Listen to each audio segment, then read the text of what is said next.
देखिए, जान की परवाह अगर सावित्रीबाई फुले ने करी होती, या नेताजी सुभाष चंद्र बोस ने, भगत सिंह ने, या हमारी फातिमा शेख ने, या ईश्वर चंद्र विद्यासागर जैसे, या बाबा साहेब जैसे लोगों ने करी होती, तो ये आज जो हम पाए हैं, ये क्या हमारे हाथ में?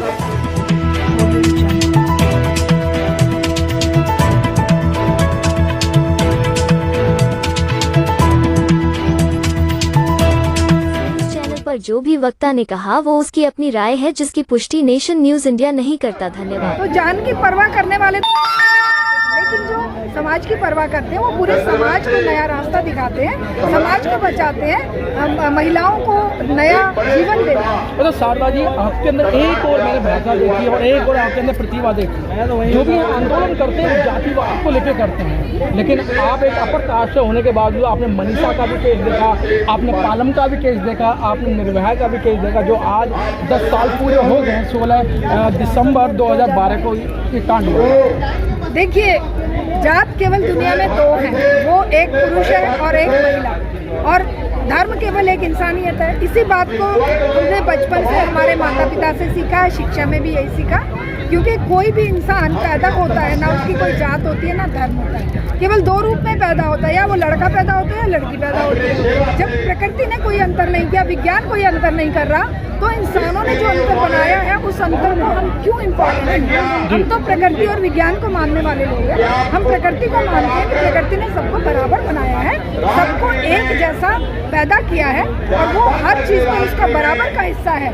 कोई पद प्रतिष्ठा जन्म से लेकर पैदा नहीं हुआ, कोई अर्न करता है, कोई बाप दादों की बकौती समझकर उसको दुरुपयोग करता है, और ये महिलाओं पर होने वाले अपराधों में वही चीज़ें सबसे ज़्यादा आगे आती हैं, जो ये इनमें असमानता और जो पुरुष और स्त्री का, दलित और स्वर्ण का, धर्म के नाम पर मुस्लिम और हिंदू का, या बौद्ध और सिख का, ये जो अंतर करने वाले लोग हैं वही इस कीचड़ को दूसरों पे डालते हैं और अपराध करते हैं। दिग्विजय जी, जिस तरीके से निर्भया 2012 में उसको गलत तरीकों से मारा गया था, उसका एक बहुत बड़ा एक विशाल फंड का आयोजन किया गया और फंड बनाया गया। उस फंड से जो सरकार है वो रोड बना रही है, वो अपने लिए गाड़ियाँ खरीद रहे हैं, अपनी सुरक्षा के इंतजाम कर रहे हैं, जबकि महिला बाल विकास जो एक मंत्रालय है उसमें विशेष तौर से लिखा गया था कि जो विक्टिम महिला है या विक्टिम लड़कियां हैं, ये फंड उन पर खर्च होना चाहिए।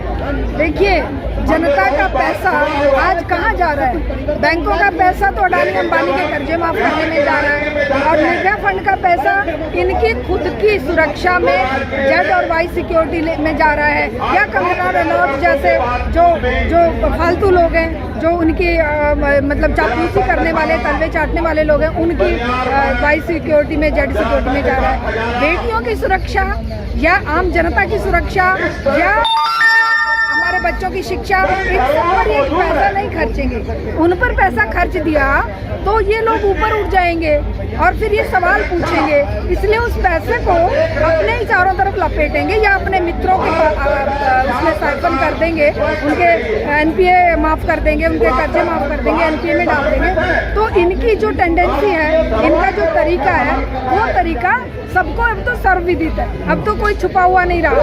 ये अभी 30 करोड़ के सुना है महाराष्ट्र में इन्होंने अपनी गाड़ियाँ खरीद ली। निर्भया फंड इसलिए था कि जो एसिड अटैक जैसी घटनाएं होती हैं, अभी हम लोग आज बुला रहे थे कि आप आइए इस बात को आवाज़ उठाने चले, महिलाएं कहती हैं जी किराए के पैसे नहीं, और इतने अमीर हम भी नहीं हैं। क्या ये इस तरह का पैसा इन आंदोलनों के लिए होना चाहिए? इस तरह का पैसा उन गरीब बेटियों और महिलाओं के जिनके ऊपर अटैक होते हैं, जिनको मुकदमे तक लड़ने के लिए पैसे हाथ में नहीं होते, सरकारी वकील उन्हें प्रोवाइड कराए जाते हैं, वो वकील खुद बिक जाते हैं। तो ये पूंजीवाद का युग है, इसमें पूंजी जो है वो सत्ता में बैठे लुटेरों की बकौती बन गई है, आम जनता जो है वो रोड पर बन गई, और इसी तरह घूमती रहेगी अगर आम जनता खड़ी होकर किसानों की तरह आंदोलन करे। दीक्षित जी, जिस तरीके से इतने आंदोलन हो रहे हैं और महिला सशक्तिकरण के नाम पर लाखों संगठन, आपके सरकार भी बना रही है, चालन बोन मंत्रालय भी है, लेकिन अकेली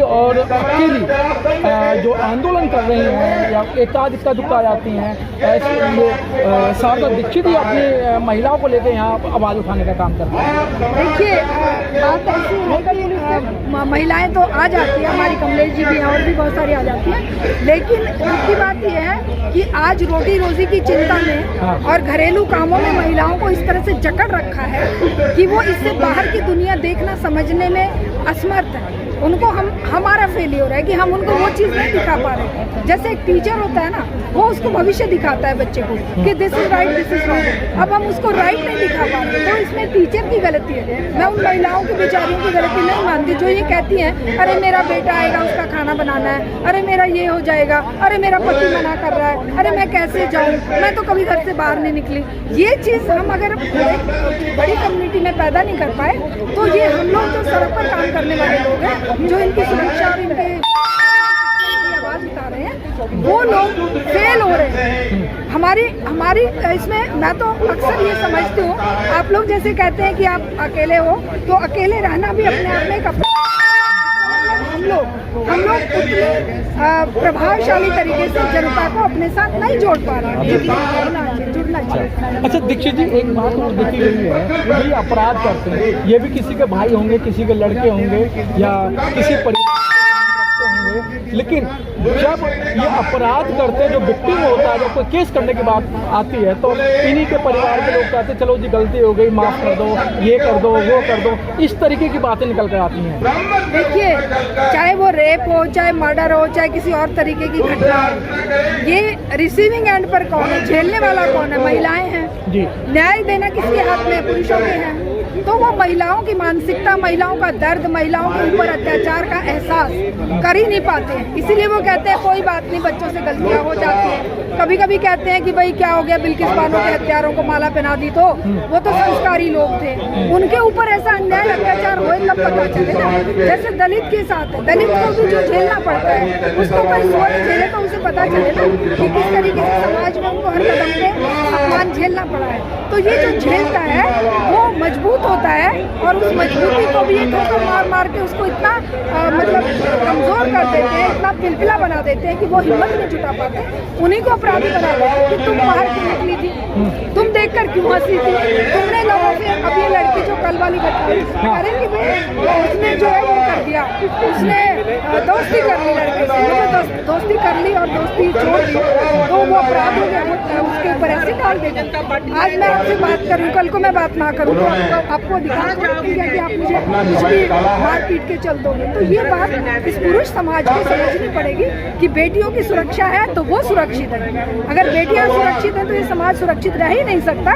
पुरुषों को और सत्ता में बैठे इन दरिंदों को ये बात जब तक समझ नहीं आएगी तब तक अत्याचार। हाँ मैडम, चलते चलते जिस तरीके से आज देश को आज़ादी के 75 साल हो गए, ना यहाँ महिला सुरक्षित हैं, ना दलित सुरक्षित हैं, और कहते हैं हम आज़ाद हैं। आज़ाद केवल मुट्ठी भर लोग, 47 में भी मुट्ठी भर लोग आज़ाद हुए थे। जो पूंजीपति थे उस समय टाटा बिरला थे, आज अडानी अंबानी गोयना सिंघानिया बजाज मित्तल आज 10 घराने हो गए। आज़ाद वही हुए थे, और उनके मैनेजर जो सत्ता को संभाल कर सारी नीतियाँ उनके फेवर की बनाने वाले थे, वो थोड़े बहुत शर्म लिहाज वाले थे। आज तो बेशर्मी का आलम है, आज तो बेशर्म लोगों के हाथ में सत्ता आ गई है। अब तो खुल्लम खुल्ला कहते हैं कि जो अडानी अंबानी को बेच दिया तो क्या किया, वो भी तो काम कर रहे हैं। वो जो 4.5 लाख पोस्ट खत्म कर दिए मिनिस्ट्रीज में, इसी तरह से स्कूल बंद कर दिए, कॉलेज बंद कर दिए, सब, और उसके बावजूद भी सीना तान कर बकवास करते हैं। तो बेशर्मों के हाथ में सत्ता आ गई। तो परिवर्तन लाजमी है, और परिवर्तन के लिए ये आंदोलन जरूरी है। मैडम एक क्वेश्चन मेरी तरफ से, जिस तरीके से मैडम जिस तरीके से अभी आप देख रहे हैं कि एक फिल्म आने वाली है जनवरी में, पठान, और इस फिल्म के अंदर मामला ये है कि अगर कलर, आप कोई कलर मान लीजिए कि आपकी साड़ी का कलर भगवा हो गया, मतलब ऑरेंज कलर हो गया, तो क्या लगता है कि क्या उसका किसी का पेटेंट हो गया, या वो गलत बात है, या वो धर्म के खिलाफ हो गया? देखिए, इस मनुवादी सोच वाले लोग हैं ना, इन्होंने हर एक इंसान को टुकड़ों में बांटने का भयंकर प्रयास कर रहे हैं। कहीं ये धर्म और जाति में बांट रहे हैं, कहीं ये रंग और पशुओं में बांट रहे हैं कि गाय तो माता है, भगवा रंग ये तो भाई हमारा है, भाई फलाना रंग ये उसका है। ये जो काट छाट बाट की राजनीति है, लूट फूट और झूठ, लूटने के लिए फूट डालना जरूरी है, झूठ बोलना जरूरी है, वही काम ये कर रहे हैं। ये तब क्यों नहीं देखते जब वो पोर्नोग्राफी पूरे, तब उसका क्या कलर होता है? जो अश्लीलता हर बच्चे को परोसी जा रही है वो किसी कलर में है क्या?